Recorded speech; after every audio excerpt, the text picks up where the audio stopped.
First आते हैं first question पे। In book keeping posting means, यानी कि बुक कीपिंग के अंदर जो पोस्टिंग की जाती है आपको बताना है उसका क्या मतलब होता है। फर्स्ट है to record the transactions from the journal to ledger, यानी कि जर्नल से लेजर में ट्रांजेक्शन करना, उसको रिकॉर्ड करना, क्या ये कहलाता है बुक कीपिंग। सेकेंड है to record the transactions in the journal. Third है to record the transactions in the subsidiary book. और फोर्थ है हमारे to record the transactions in the cash book. ठीक है, तो हमें बताना है इसमें से बुक कीपिंग क्या है। फिर पोस्टिंग पूछा गया है, तो यहाँ पे ऑप्शन ए हमारा राइट आंसर होगा, क्योंकि यहाँ पे पोस्टिंग की बात कर रहे हैं। अगर हम बुक कीपिंग की बात करेंगे तो वो हो जाएगा हमारा ये जर्नल में ट्रांजेक्शन करना बुक कीपिंग कहलाएगा। और सब्सिडरी की बात करें तो ये भी हमारा क्या कहलाता है, सब्सिडरी बुक में हम कब ट्रांसफर करते हैं, जब हम लेजर प्रिपेयर करते हैं। और हम कैश बुक में कब ट्रांसफर करेंगे, जब हम कैश ट्रांजेक्शन करते हैं। अगेन ये हमारा लेजर का ही पार्ट होता है। तो यहाँ पे पोस्टिंग पूछा गया है, तो यहाँ पर ऑप्शन 1 राइट आंसर होगा। जो हम जर्नल से लेजर में ट्रांसफर करते हैं तो उसको बोलते हैं हम बुक कीपिंग। आई होप यहाँ आपको क्लियर है। सेकंड क्वेश्चन पे आते हैं, और अगर आपको वीडियो पसंद आए तो वीडियो को लास्ट में आप लाइक भी जरूर कीजिएगा और अपने फ्रेंड्स के साथ भी जरूर शेयर कीजिएगा। The basic rule of book keeping, debit the receiver credit the giver is applicable to, यानी कि आपको बताना है बुक कीपिंग के अंदर कि जो भी डेबिट हम रिसीव कर रहे हैं उसे डेबिट करेंगे, और जो भी हमें दिया जा रहा है यानी जो भी हम देंगे उसको हम क्या करेंगे, क्रेडिट करेंगे। ये किसका रूल है आपको ये बताना है। तो मैंने आपको जो थ्योरी क्लासेस करी थी तो वहां पे ये सारी चीजें डिस्कस की थी कि किस तरह से हम ये अकाउंट्स प्रिपेयर करते हैं। अकाउंट के अंदर ये सारी चीजें हमने पढ़ी थी। तो देखिए यहाँ पर पाने वाले को क्या किया जा रहा है, डेबिट, और जो हम दे रहे हैं उसको क्या कर रहे हैं, क्रेडिट। तो ये किसमें है, नॉमिनल, रियल, पर्सनल या ड्राइंग। तो देखिए ये हमारा बताता है पर्सनल अकाउंट को। जबकि अगर हम बात करें यहाँ पे हमारे नॉमिनल अकाउंट की, आपने नॉमिनल अकाउंट को भी डिस्कस किया था। ठीक है, तो देखिए नॉमिनल अकाउंट के अंदर हम यहाँ पर आए तो नॉमिनल अकाउंट में आता है जो भी हमारे सारे एक्सपेंडिचर्स लॉस होते हैं वो हमारे आते हैं डेबिट में, और जो भी हमारे इनकम्स और प्रॉफिट्स होते हैं वो होते हैं हमारे क्रेडिट में। वहीं अगर हम रियल अकाउंट की बात करें तो देखिए रियल अकाउंट के अंदर जितने भी हमारे पास असेट्स या फिर हमारे पास कोई भी ऐसी चीज है जो हमें रिसीव होगी वो हम डेबिट करेंगे, और हमारे पास से कोई भी ऐसी जैसे कैश है या कोई भी असेट हमारे पास जाएगी तो उसको हम क्या करेंगे, क्रेडिट करेंगे। ठीक है, तो ये थे इनके रूल्स, हम लोगों ने ये डिस्कस किए थे, तो आप एक बार फिर से उस वीडियो को देख लीजिएगा। थर्ड है revenue is considered as being earn when, यानी कि रेवेन्यू कब ऐसे कंसिडर्ड किया जाएगा कि हमने उसको अर्न कर लिया है। याद रखिए यहाँ पे अर्न की बात की जा रही है, यहाँ पर ये बात नहीं की जा रही है कि हमने उसको रिसीव कर लिया है। अर्न कर लिया और रिसीव कर लिया है, दोनों में बहुत अंतर है। ऑप्शंस देख लेते हैं, cash is received, production is done, sale is affected, purchase is done. तो देखिए यहाँ पर रेवेन्यू की बात की जा रही है। रेवेन्यू यानी आपके पास कुछ आ रहा है, कोई इनकम आ रही है। तो परचेज के अंदर आपके पास कोई इनकम नहीं जाती, आपके पास यहाँ आती नहीं है, आपके पास से जाती है। तो देखिए परचेज इज डन तो कट गया। और मैंने अभी आपको बताया कि revenue is being earn, earn का मतलब यहाँ पर होता है आपने उसको कमा लिया है। अब यहाँ पे कैश की बात नहीं कर रहे कि कैश आपको मिला है या नहीं, बस आपको जो ड्यूटी दी गई थी वो आपने कर दी है, यानी कि आपने वहां पे इनकम अर्न कर ली है लेकिन अभी आपको रिसीव नहीं हुई है। तो देखिए यहाँ पे कैश इज रिसीव्ड भी हमारा कट गया। आप लोग भी आंसर करिए, आप लोगों के अकॉर्डिंग क्या होता है इसका answer. Production is done, production is done से हमारा कोई ये पता नहीं चल रहा कि हमने रेवेन्यू हमारा अर्न कर लिया है या रिसीव कर लिया है, क्या चीज़ है, लेकिन हमारा सेल से यहाँ पता चल रहा है, इसलिए राइट आंसर हो जाएगा सी। सेल से यहाँ इसलिए पता पड़ रहा है, देखिए हम कोई भी चीज़ सेल करते हैं तो यहाँ यहाँ पर क्या हो रहा है हमारा, कि यहाँ पर हमारा हमने वो अपनी इनकम क्या है जनरेट कर ली है। अब सामने वाले पर्सन को चाहे वो अभी दे हमें वो उसका अमाउंट या बाद में दे, लेकिन उसको देना तो पड़ेगा क्योंकि यहाँ पे सेल हमने करी है। तो अब वो लायबल है हमें अमाउंट देने के लिए। तो यहाँ पर क्या है, रेवेन्यू तो हमने अर्न कर लिया है, अब रिसीव किया है या ना किया है ये अलग बात है। तो यहाँ पे जब हमारी सेल अफेक्ट होती है तब ये वाली सिचुएशन अराइज होती है। तो ऑप्शन सी यहाँ पे हमारा राइट आंसर है। नेक्स्ट आते हैं, अगर आपको कोई भी क्वेरी है तो प्लीज आप पूछ सकते हैं। हम क्लास के बीच में उनको डिस्कस नहीं करेंगे, नेक्स्ट क्लास में हम उनको डिस्कस कर लेंगे, ठीक है। नेक्स्ट क्वेश्चन है डेबिट मीन्स। अब डेबिट का क्या मतलब होता है हमें ये बताना है। ऑप्शन है decrease in assets, increase in liability, an entry on the left hand side of an account, या फिर मॉडरेट इंक्रीज इन लायबिलिटी। अब देखिए यहाँ पर हम बात कर रहे हैं डेबिट की, तो आप बताइए क्या होगा इसका मतलब, आंसर करिए। आपके अकॉर्डिंग क्या लगता है क्या ऑप्शन होना चाहिए इसका? देखिए हम डेबिट की बात कर रहे हैं, तो आपने इतने सारे अकाउंट्स अभी तक प्रिपेयर किए हैं, ठीक है? तो आपने देखा होगा जब भी हम अकाउंट बनाते हैं इस तरह से बनाया जाता है। ये हमारा क्या हो गया, डेट का कॉलम, ये हमारा पर्टिकुलर का कॉलम हो गया, ये हमारा अमाउंट का, देन फिर डेट का, पर्टिकुलर्स एंड अमाउंट। तो यहाँ पर हम क्या लिखते हैं, डेबिट, और ये इस वाले पोर्शन में लिखते हैं क्रेडिट। यानी कि ये हमारा राइट साइड पे क्रेडिट है और लेफ्ट साइड पे क्या है, हमारा डेबिट। तो देखिए इसके अकॉर्डिंग ऑप्शन जो है थर्ड वो हमारा राइट आंसर हो जाएगा। ऐसी कोई भी एंट्री जो फिर हम अकाउंट के लेफ्ट हैंड साइड पर बनाते हैं उसको बोला जाता है क्रेडिट, और अगर हम उसको राइट हैंड साइड पर बनाएंगे तो उसको बोला जाएगा क्रेडिट। नेक्स्ट क्वेश्चन है drawing account is related to. अभी ड्राइंग्स अकाउंट होती हैं, आपको पता है ड्राइंग्स क्या होती हैं, जब कोई पर्सन अपने ही बिजनेस से अपने पर्सनल यूज के लिए कोई भी सामान निकालता है, गुड्स यूज करता है, तो वो ड्राइंग कहलाती है। तो ये क्या है, nominal account, personal account, real account, या फिर कंपनीज ड्राइंग अकाउंट? तो देखिए यहाँ पर अगर हम बात करें ड्राइंग्स अकाउंट की, तो देखिए ये नॉमिनल अकाउंट नहीं है। नॉमिनल अकाउंट क्यों नहीं है, क्योंकि देखिए यहाँ पर बात की जा रही है ड्राइंग की, ये किसको रिप्रेजेंट कर रहा है?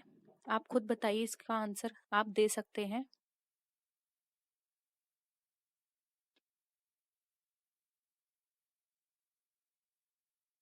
बताइए इसका क्या आंसर होगा, नॉमिनल होगा या फिर पर्सनल अकाउंट होगा, या फिर इसका अकाउंट हम अगर हम बात करें यहाँ पर तो वो होगा हमारा रियल अकाउंट। इन तीन में से कौन सा अकाउंट हमारा हो सकता है? देखिए ड्राइंग अकाउंट की यहाँ पर बात करें तो ड्राइंग अकाउंट हमारा एक तरह से अगर हम बात करें तो वो हो जाएगा हमारा पर्सनल अकाउंट, क्योंकि ये पर्सन को रिप्रेजेंट कर रहा है। ऐसे कोई भी अकाउंट जो कि किसी पर्सन को रिप्रेजेंट करते हैं वो हमारे ड्राइंग अकाउंट कहलाते हैं, ठीक है? आई होप ये भी क्वेश्चन क्लियर है। नेक्स्ट आते हैं, which of the following is related to nominal account. अब नॉमिनल अकाउंट क्या होते हैं हमें ये बताना है, इनमें से कौन सा, bank account, commission account, furniture account, या फिर इंटरेस्ट रिसीव्ड अकाउंट? तो देखिए आप, शॉर्ट में आपको मैं एक चीज लिखा देती हूँ। देखिए जितने भी पर्सनल अकाउंट होते हैं उसमें पर्सन आते हैं या फिर ऐसी चीज आएंगी जो पर्सन को रिप्रेजेंट कर रही है, जैसे कि कंपनी हो गया, एक किसी पर्सन को रिप्रेजेंट कर रही है, कोई इंस्टीट्यूशन हो गया जो किसी पर्सन को रिप्रेजेंट कर रहा है, ठीक है? फिर आता है हमारा रियल अकाउंट। देखिए रियल अकाउंट में हमारे जितने भी असेट्स होंगे या जितने भी राइट्स होंगे, जैसे कि कॉपीराइट हो गया, पेटेंट हो गया, ये हमारे राइट्स हैं, ठीक है? तो जितने भी राइट्स हैं, जितने भी असेट्स हैं, वो हमारे रियल अकाउंट में जाते हैं, जैसे कि फर्नीचर हो गया, बिल्डिंग हो गया, ये रियल अकाउंट है। वहीं अगर हम आते हैं नॉमिनल अकाउंट पे, तो देखिए नॉमिनल अकाउंट में हमारे जितने भी प्रॉफिट, लॉस, इनकम और एक्सपेंडिचर, ये जितनी भी चीजें होती हैं वो हमारी नॉमिनल अकाउंट के अंदर कंसिडर की जाती हैं, ठीक है? तो आप देख लीजिए यहाँ पे नॉमिनल अकाउंट की बात कर रहे हैं तो इसमें नॉमिनल अकाउंट में क्या आएगा यहाँ पर? यस बताइए क्या होगा इसका राइट आंसर? देखिए इसका जो यहाँ पे राइट आंसर होगा वो होगा यहाँ पे हमारा ऑप्शन नंबर बी, जो कि हमारा कमीशन अकाउंट। क्योंकि कमीशन हमारे लिए क्या है, एक तरह से हमारे लिए एक्सपेंडिचर है। वहीं अब हम बैंक अकाउंट की बात करें तो ना ही कोई प्रॉफिट, लॉस, इनकम या एक्सपेंडिचर को शो कर रहा। फर्नीचर भी हमारा किसी भी तरह की इन चीजों को शो नहीं कर रहा। फर्नीचर क्या है, हमारे लिए रियल अकाउंट है क्योंकि ये हमारे असेट्स है।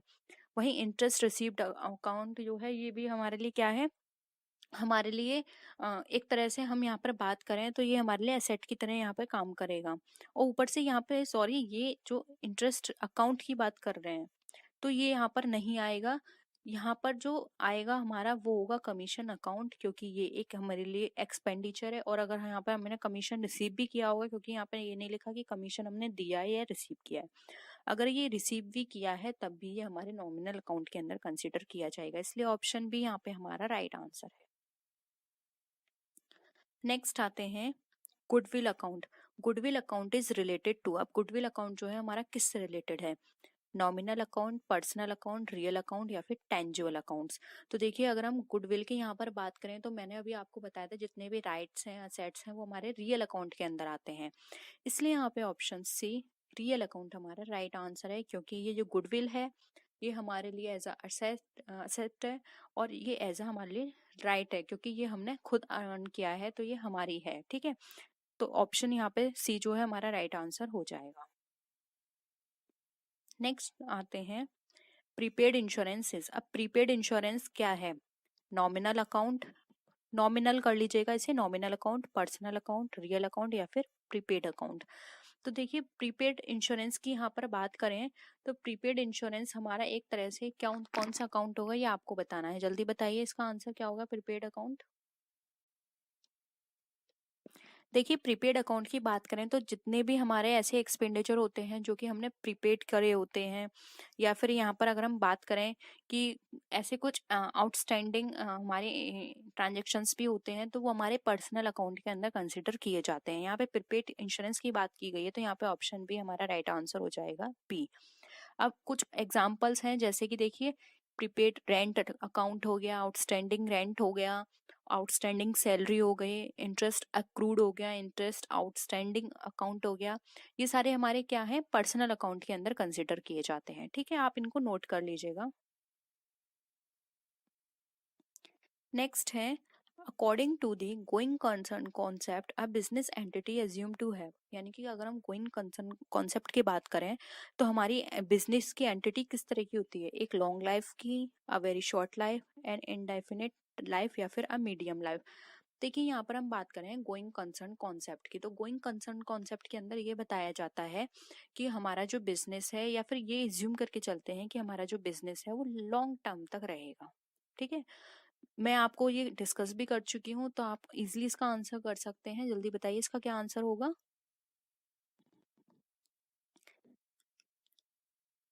देखिए गोइंग कंसर्न कॉन्सेप्ट के अंदर हमें हमेशा ये कहा जाता है कि हमारा जो बिजनेस है वो बहुत लॉन्ग टाइम तक रन करेगा, हमें नहीं पता कि हमारा बिजनेस कब एंड हो जाएगा।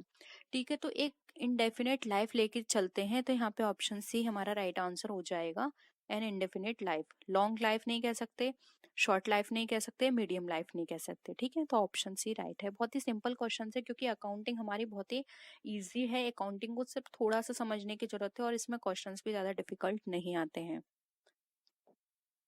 Contingent liability shown in the balance sheet because of, अब जो कंटिजेंट लाइबिलिटी है वो दिखाई जाती है हमारे बैलेंस शीट के अंदर, क्यों दिखाई जाती है?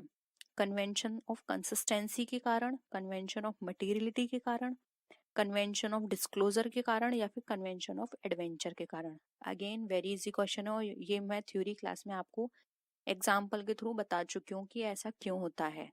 तो आप इसका आंसर कर सकते हैं।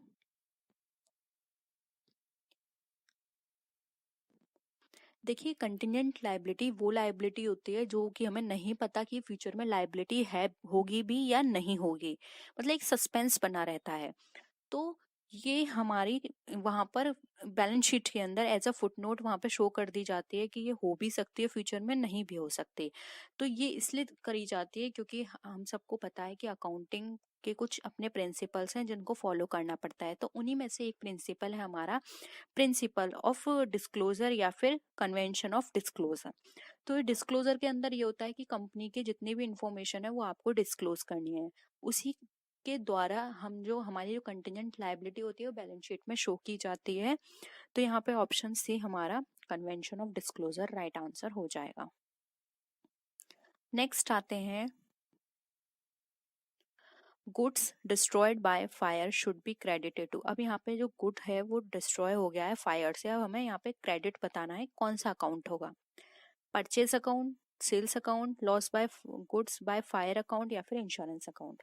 अगेन वेरी इजी, अगर आपको थोड़ा सा भी इसका बेसिक पता है कि एंट्रीज किस तरह से होती है तो आप इजीली बता सकते हैं इसका आंसर।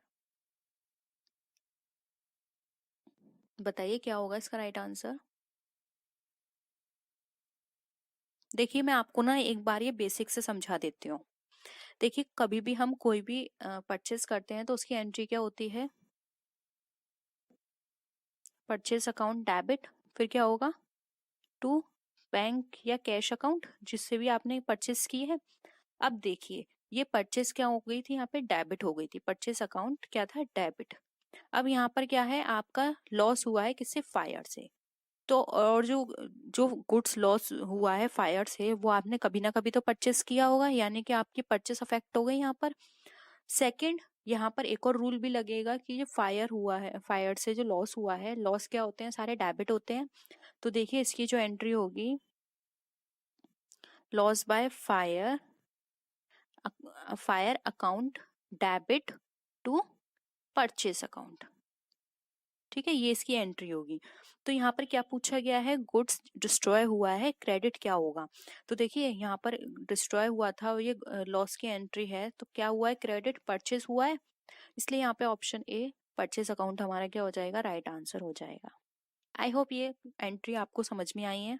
ठीक है, और देखिए यहाँ पर इसका भी एक और कॉन्सेप्ट है, कोई भी अकाउंट हम दो बार क्या करते हैं, डेबिट या क्रेडिट नहीं कर सकते। अब देखिए यहाँ पर ये एंट्री क्या की गई थी, परचेस यहाँ पे डेबिट किया गया था, फिर बाद में मैंने इसको क्या कर दिया, क्रेडिट कर दिया। ठीक है, तो एक तरह से ये क्या हो गया, आपस में कट गया। तो इस तरह से भी एंट्री होती है, अब दो बार हम परचेस इसको नहीं कर सकते डेबिट। ठीक है, तो इस हिसाब से हमारा ऑप्शन ए परचेस अकाउंट जो क्रेडिट होगा वो राइट आंसर हो जाएगा। और अगर यहाँ पे डेबिट पूछा जाता तो ऑप्शन सी होता। नेक्स्ट क्वेश्चन पे आते हैं, which of the following books should be use to record purchase of furniture on credit. अब इसमें से कौन सी बुक है जो कि हमारी सॉरी इसमें से हमें ये बताना है, use to record purchase of furniture on credit. ठीक है, कोई भी ऐसा फर्नीचर है जो कि हमने परचेस किया है क्रेडिट पर, तो कौन सी बुक में हमारी एंट्री होगी, रिकॉर्ड करना है, ये बताना है। Cash book, journal, purchase book या फिर सेल्स बुक। तो देखिए बहुत ही इजी है सारे क्वेश्चंस, आज बहुत ही इंटरेस्टिंग है। यहाँ पर हमें क्रेडिट बताना है, कैश बुक, जर्नल। देखिए जर्नल तो आएगा ही नहीं क्योंकि यहाँ पे बुक की बात की जा रही है, जर्नल पोस्टिंग होती है। ठीक है, तो जर्नल तो कट गया। अब बचे हमारे पास तीन ऑप्शन। तो देखिए आप सबको पता है कैश बुक में सिर्फ वो ट्रांजेक्शन्स किए जाते हैं जो कि कैश पर बेस्ड होते हैं, और यहाँ पर ये साफ बोल रहा है कि क्रेडिट है। तो देखिए ऑप्शन ए भी कट गया। अब बचा आपके पास दो, purchase book and sales book. तो यहाँ पर परचेज की बात की जा रही है, तो सेल्स कैसे हो जाएगा। ठीक है, तो सेल भी कट गया, ऑप्शन होगा सी, परचेस अकाउंट बुक। ठीक है, आई होप क्लियर है सबको। प्लीज आपको वीडियो पसंद आ रही है, बहुत मुश्किल से कलेक्ट करके सारे क्वेश्चंस आपकी क्लास लेकर आई हूँ। वीडियो पसंद आ रही है तो लाइक कीजिए, अपने फ्रेंड्स के साथ शेयर भी कीजिए। ठीक है, नेक्स्ट क्वेश्चन पे आते हैं, the credit balance in the bank account is. अब जो क्रेडिट बैलेंस है बैंक अकाउंट के अंदर, हमें वो बताना है, वो क्या होगा। एक असेट है या लाइबिलिटी है, एक्सपेंस है या कंटिजेंट लाइबिलिटी है। तो देखिए यहाँ पे क्रेडिट बैलेंस की बात की जा रही है बैंक अकाउंट के अंदर। तो आप इजीली बता सकते हैं इसका क्या आंसर होगा, जल्दी बताइए, किसका कमेंट आता है सबसे पहले।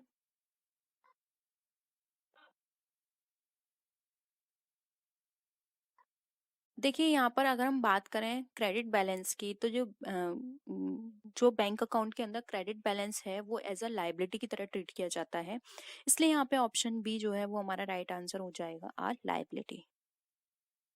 नेक्स्ट आते हैं, cash book prepared on impress system is. अब जो कैश बुक प्रिपेयर की जाती है इम्प्रेस सिस्टम के अंदर, उसको क्या बोलते हैं। Two column cash book, pretty cash book या फिर परचेस बुक।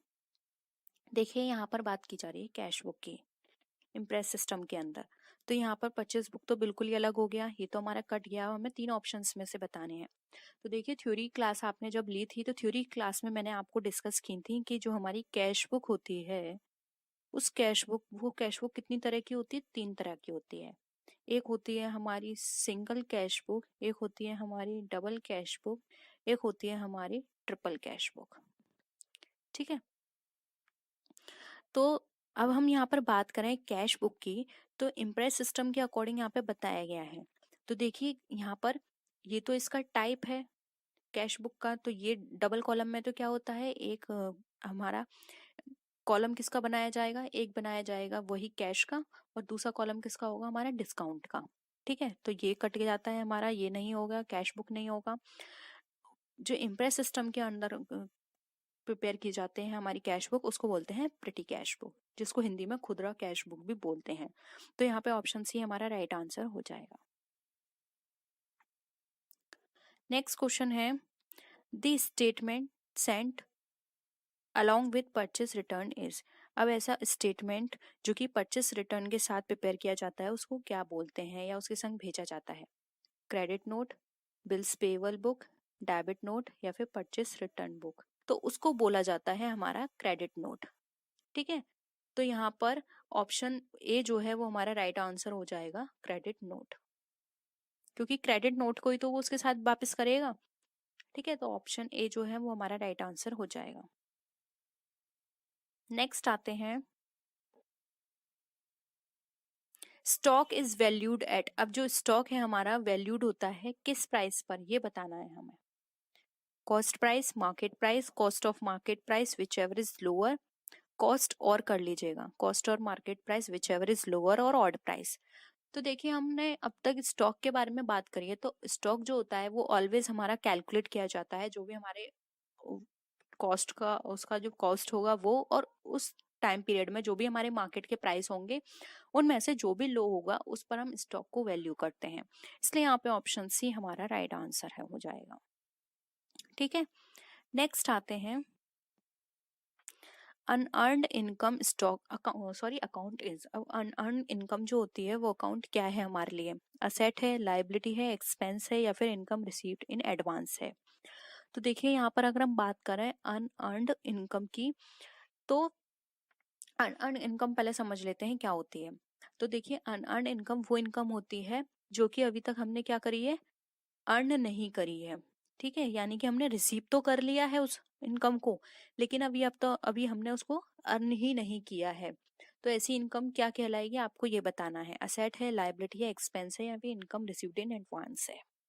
बताइए इसका आंसर। मैंने अभी अभी आपको बताया कि हमने उसको अर्न नहीं किया है लेकिन रिसीव कर लिया है। देखिए ये हमारी कहलाएगी लायबिलिटी, क्योंकि हमने कोई भी अमाउंट, इट मीन्स एडवांस ले लिया है, अभी हमने उसका काम नहीं किया है। तो ये एक लायबिलिटी है कि हमें उसका काम करना है, क्योंकि हम एडवांस में पैसा लेके रख चुके हैं अपने पास। तो ऐसी इनकम हमारे लिए लायबिलिटी की तरह ट्रीट की जाती है। और इसी की जगह अगर हमारा अर्नड इनकम होता तो वो हमारे लिए असेट होती, क्योंकि हमने काम तो कर दिया है लेकिन पैसा नहीं मिला है, तो हमारे लिए असेट है, क्योंकि अब हम उससे उसको पैसा लेना ही लेना है। ठीक है, नेक्स्ट आते हैं, डेप्रिसिएशन इज प्रोवाइडेड ऑन। अब जो डेप्रिसिएशन होती है वो किस पे प्रोवाइड की जाती है? Fix asset, outward charges, current assets या फिर इंटेंजिबल असेट्स? बताइए क्या होगा इसका राइट आंसर। देखिए डेप्रिसिएशन की बात करें तो डेप्रिसिएशन हमेशा फिक्स असेट पे लगती है। मैं आपको ये क्वेश्चंस भी कई बार करा चुकी हूँ और थ्योरी में भी बता चुकी हूँ। वहीं अगर हम इंटेंजिबल की बात करें तो वहां पे अमोर्टाइजेशन होता है। आउटवर्ड चार्जेस पे कोई भी तरह का इस तरह का चार्जेस नहीं लगते हैं। करंट असेट पे भी चार्जेस नहीं लगते हैं। करंट असेट में क्या, हमारा कैश आ गया, हमारा बिल्स रिसीवेबल्स आ गए, ये हमारे करंट असेट में आते हैं। ठीक है, तो यहाँ पे ऑप्शन ए राइट आंसर हो जाएगा, फिक्स असेट। नेक्स्ट है, heavy expenditure to launch a new product is. अब कोई हैवी एक्सपेंडिचर किया है आपने किसी प्रोडक्ट को लॉन्च करने में, तो वो क्या कहलाएगा? Capital expenditure, revenue expenditure, deferred revenue expenditure या फिर अदर एक्सपेंडिचर? तो देखिए यहाँ पर अगर हम बात करें हैवी एक्सपेंडिचर की या एडवर्टीजमेंट की, तो ये हमारा इसका बेनिफिट कब तक मिलेगा? काफी सालों तक। और आपने पढ़ा होगा ऐसा कोई भी एक्सपेंडिचर जो कि बहुत लार्ज अमाउंट पे होता है और बहुत टाइम तक उसका बेनिफिट हमें मिलता है, तो ऐसे एक्सपेंडिचर को हम एक बार में शो नहीं करते हैं अपने अकाउंट्स में, क्योंकि अगर एक बार में शो कर देंगे तो इतना हैवी एक्सपेंडिचर से क्या है, हमारा लॉस दिखाने लगेगा, बैलेंस शीट हमारी गलत पोजीशन दिखाएगी, जिससे कि हमें आगे तक बहुत लॉस होगा, हमारे इन्वेस्टर्स को नेगेटिव इमेज जाएगी हमारे। तो यहाँ पर क्या होता है, इस तरह के एक्सपेंडिचर को हम कुछ सालों में राइट ऑफ करते हैं, जैसे कि 5 साल 10 साल ऐसे राइट ऑफ करते हैं। तो अब तक आपको इसका आंसर ही पता चल गया होगा। इसका आंसर है सी, इसको बोलते हैं डेफर्ड रेवेन्यू एक्सपेंडिचर, जिसको हम कुछ कुछ करके जो हमने अमाउंट सेट कर लेते हैं उसके अकॉर्डिंग पर हम कुछ सालों में उसको क्या करते हैं, राइट ऑफ करते हैं। तो ऑप्शन सी हमारा यहाँ पे राइट आंसर है। नेक्स्ट क्वेश्चन है provision for bad debt is calculated on. अब ऐसा प्रोविजन जो कि बैड डेट बैड डेट के लिए प्रोविजन है वो कैलकुलेट किया गया है क्रेडिटर्स पर, सेल्स पर, परचेस पर या फिर डेटर्स पर। तो यहाँ पे बैड डेट की बात की जा रही है।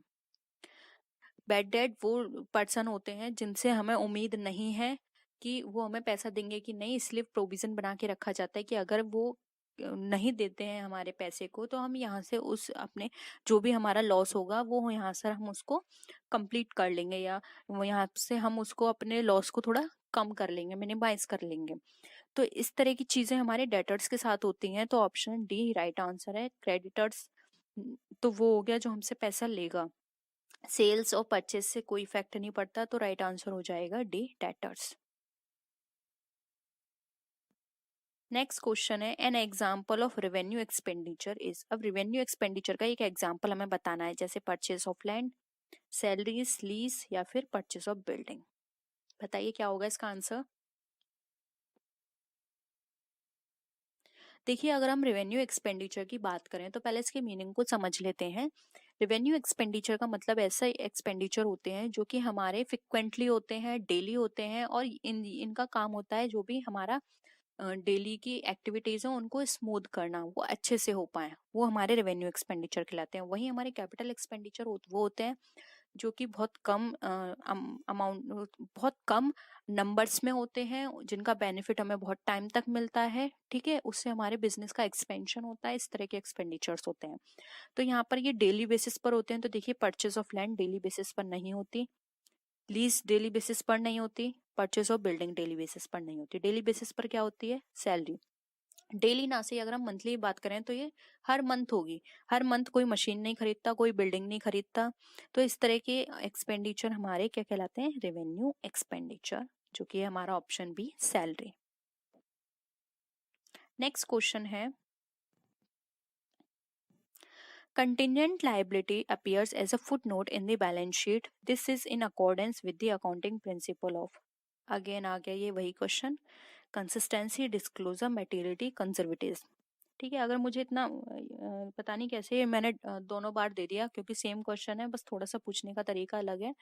कैसे आ गया ये, आप इजीली इसका आंसर कर सकते हैं। इसका आंसर है बी डिस्क्लोजर। डिस्क्लोजर प्रिंसिपल है जिसके बेसिस पर आपको कंटिजेंट लायबिलिटी जो है वो बैलेंस शीट में फुटनोट की तरह शो करनी पड़ती है। ठीक है, तो ऑप्शन बी राइट है। नेक्स्ट क्वेश्चन है preparation of trial balance help in reduction of. अब ट्रायल बैलेंस को प्रिपेयर किया है, वो जब हम ट्रायल बैलेंस को प्रिपेयर करते हैं तो वो हमारी किस चीज में हेल्प करेगा, error of principle, compensating error, error of whole omission या फिर क्लरिकल एरर। देखिए हमने ट्रायल बैलेंस की जब थ्योरी डिस्कस की थी तो वहां पे मैंने आपको स्टार्टिंग में ही बताया था कि इसके कुछ ड्रॉबैक हैं। अब वो ड्रॉबैक भी अगर आपको याद है तो उसके बेसिस पर आप ये आंसर कर सकते हैं। मैंने बहुत सारे ड्रॉबैक बताए थे जिसके बेसिस पे हम कह सकते हैं कि हाँ ट्रायल बैलेंस से हमें फायदा नहीं होता। आई होप अब तो आपको वो सारी चीजें रिकॉल हो रही होंगी जो मैंने आपको बताई थी। देखिए इसका जो राइट आंसर होगा वो होगा ऑप्शन डी क्लरिकल एरर। जो ट्रायल बैलेंस होता है वो सिर्फ हमारी मैथमेटिकल एरर जो होती है उनको दूर करता है। मैथमेटिकल एरर का मतलब यहाँ पर ये है कि डेबिट और क्रेडिट बैलेंस मिलना चाहिए। अगर वो मिल जाता है तो हम ये एज्यूम करके चलते हैं कि हमारे सारे अकाउंट्स सही तरह से प्रिपेयर हैं। इसके अंदर हमारे एरर ऑफ प्रिंसिपल नहीं पता पड़ पाती, क्योंकि हमने क्या चीज क्रेडिट करनी है, डेबिट करनी है, गलती से अगर डेबिट वाली क्रेडिट में, डेबिट और क्रेडिट वाली डेबिट में कर दी तो ये हमें नहीं पता चलेगा इसमें, क्योंकि यहाँ पे तो बस हम बैलेंस देखते हैं। वहीं कॉम्पेंसेटिंग एरर भी इसमें हमें नहीं पता चलेगा। एरर ऑफ होल ओमिशन, कोई भी एंट्री ऐसी है जिसको हमने उसमें रिकॉर्ड ही नहीं किया तो वो भी हमें पता नहीं चलेगी। ठीक है, यहाँ पे सिर्फ हमें मैथमेटिकल एरर पता चल जाता है। तो ऑप्शन डी यहाँ पे हमारा राइट आंसर है। नेक्स्ट क्वेश्चन है error of principle arise when. अब एरर ऑफ प्रिंसिपल हमारा कब होता है, proper distinction is not made between capital and revenue, या फिर there is an omission of transactions, wrong amount are entered in the subsidiary book. Fourth option है हमारा transactions are entered in the wrong subsidiary books. बताइए क्या होगा इसका right answer. इसमें बात कर रही है एरर ऑफ प्रिंसिपल की, यानी कि जहाँ पर हम जो भी हमारे प्रिंसिपल्स हैं उसके बेसिस पर हम यहाँ पर एंट्री नहीं कर पा रहे हैं, तो वो हमें बताना है कि इस तरह के एरर हमें कब होते हैं हमारे। देखिए, एरर ऑफ प्रिंसिपल का मतलब यहाँ पर ये है कि जहाँ पर हमें यही ना पता हो कि हमारा कोई भी एक्सपेंडिचर जो है वो डेली बेसिस पर हो रहा है या फिर हमारा कभी कभी होता है, ठीक है, कैपिटल है या रेवेन्यू है, तभी हमें इस तरह की प्रॉब्लम आती है। रॉन्ग अमाउंट में तो हमारा ये मैथमेटिकल हो गया। हाँ, ओमिशन की बात करें यहाँ पर, तो ये भी हमारा एरर ऑफ प्रिंसिपल का पार्ट नहीं है। यहाँ पर प्रिंसिपल के पार्ट में बात तब आएगी जब हम किसी भी चीज में ये पता ना कर पाए कि इसका ट्रीटमेंट किस तरह से करना है। तो यहाँ पर option A, proper distinction is not made between capital and revenue, हमारा राइट आंसर हो जाएगा। नेक्स्ट क्वेश्चन है, petty cash may be use to pay. अब जो पिटी कैश बुक है वो हमारी किस चीज के लिए इस्तेमाल की जा सकती है? The expenses relating to postage and conveyance, salaries and wages to the final staff, for the purchase of furniture and fittings, या फिर अदर रिकरिंग एक्सपेंसेस। बताइए, पिटी कैश बुक आपने पढ़ा होगा, मैंने थ्योरी क्लास में पिटी कैश बुक को भी बहुत अच्छे से डिस्क्राइब किया था। देखिए, यहाँ पर हम बात करें पिटी कैश बुक की, तो पिटी कैश बुक के अंदर यहाँ पर वो सारे एक्सपेंसेस आते हैं जो कि हमारे बहुत छोटे छोटे एक्सपेंडिचर्स होते हैं, वो वाले इसके अंदर इंक्लूड किए जाते हैं। जैसे कि मैंने आपको एग्जांपल में भी बताया था वहां पर जब थ्योरी क्लास चल रही थी, कि ऐसा कोई एक्सपेंडिचर जैसे कि जिसमें हमारी नोटबुक आ रही है, हमारा पेन आ रहा है, हमारी पेंसिल आ रही है, इसको धीरे धीरे करके आप नोट कर रहे हो, लेकिन जब आप बाद में इसकी फाइनल कैश बुक में पोस्टिंग करते हो तो कैसे करोगे? स्टेशनरी के नाम से, ठीक है। तो ये छोटे एक्सपेंसेस होते हैं, वो हमारे पिटी कैश बुक के अंदर आते हैं। तो यहाँ पर option A, the expenses relating to हमारे पोस्टेज एंड कन्वेंस, ये हमारे पिटी कैश बुक का पार्ट है, वहां पर यूज की जाती है हमारी पिटी कैश बुक। तो ऑप्शन ए राइट आंसर है। नेक्स्ट क्वेश्चन है, which item is shown on the debit side of the trial balance. अब हमें बताना है ट्रायल बैलेंस में डेबिट साइड में कौन से आइटम्स हमारे शो किए जाते हैं? Rent outstanding, prepaid expenses, purchase return, excess of income over expense और income over expenses by the firm. यानी कि अब देखिए, यहाँ पर फोर्थ ऑप्शन तो हमारा कट जाएगा, क्योंकि excess of income over expenses ये हमारा इनकम एंड एक्सपेंडिचर में आते हैं, इस तरह के टर्म्स ये वही हम इंक्लूड करते हैं। अब बात आई first, second and third option की, तो इसमें आप बताइए क्या होगा इसका राइट आंसर। देखिए, यहाँ पर इसका जो राइट आंसर होगा वो होगा यहाँ पे option number B, prepaid expenses. जबकि रेंट आउटस्टैंडिंग, परचेस रिटर्न हमारा किसका पार्ट है? क्रेडिट साइड का। यहाँ पे डेबिट साइड पूछा है, इस वजह से हमारा जो राइट आंसर हो जाएगा वो होगा ऑप्शन बी, प्रीपेड एक्सपेंसेस। ठीक है, नेक्स्ट है, expenditure incurred by a publisher for acquiring copyrights is a, यानी कि ऐसा एक्सपेंडिचर जो कि पब्लिशर के द्वारा यहाँ पर खर्च किया गया है कॉपीराइट को एक्वायर करने के लिए, तो वो क्या कहलाएगा? Capital expenditure, revenue expenditure, deferred revenue expenditure, या फिर कैपिटल रिसीप्ट। देखिए, कैपिटल रिसीप्ट यहाँ पे एक्सपेंडिचर की बात कर रहे हैं, तो ऑप्शन फोर्थ कट गया। हमेशा जब भी आप क्वेश्चन सॉल्व करें तो ये देखिए ऐसा कौन सा ऑप्शन है जो बिल्कुल नहीं होगा, पहले उसको काटने की कोशिश करा करिए, क्योंकि उसके बाद क्या होता है, आंसर निकालना बहुत आसान हो जाता है। बताइए अब क्या होगा इसका आंसर? कॉपीराइट के लिए उसने एक्सपेंडिचर किया है ये सारा। देखिए, कॉपीराइट यहाँ पर अगर हम बात करें तो कॉपीराइट के लिए किया है, और कॉपीराइट करने में जो एक्सपेंडिचर किया है इससे उसको बेनिफिट कम मिलेगा, बहुत सालों तक मिलेगा। ऐसा तो नहीं है ना कि अभी उसने एक्सपेंडिचर किया दोबारा करेगा फिर बाद में करेगा, बहुत आगे टाइम तक उसको ये इसका वो मिलेगा फायदा। तो ये इसका जो आंसर होगा वो होगा option number A, capital expenditure.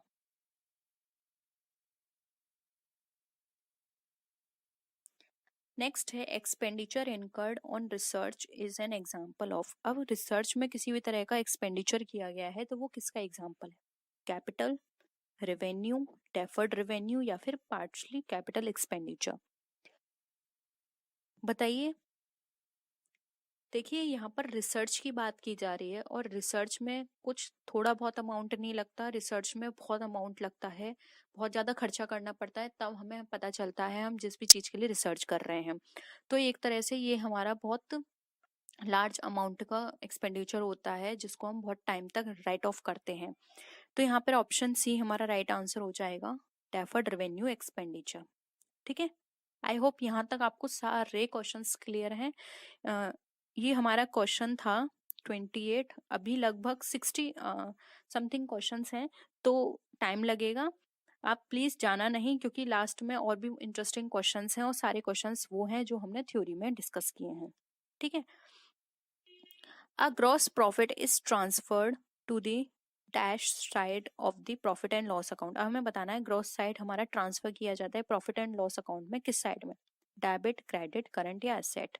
तो ये भी बहुत इजी है, आपने बहुत सारे जब अकाउंट्स प्रिपेयर किए होंगे तो आपने देखा होगा, जो हमारा ग्रॉस प्रॉफिट होता है ट्रेडिंग में हमारा कहाँ दिखाया जाता है, डेबिट साइड में, और जब हम P&L में ट्रांसफर कर दें तो हमारा क्रेडिट साइड आ जाता है। तो ऑप्शन बी राइट आंसर है।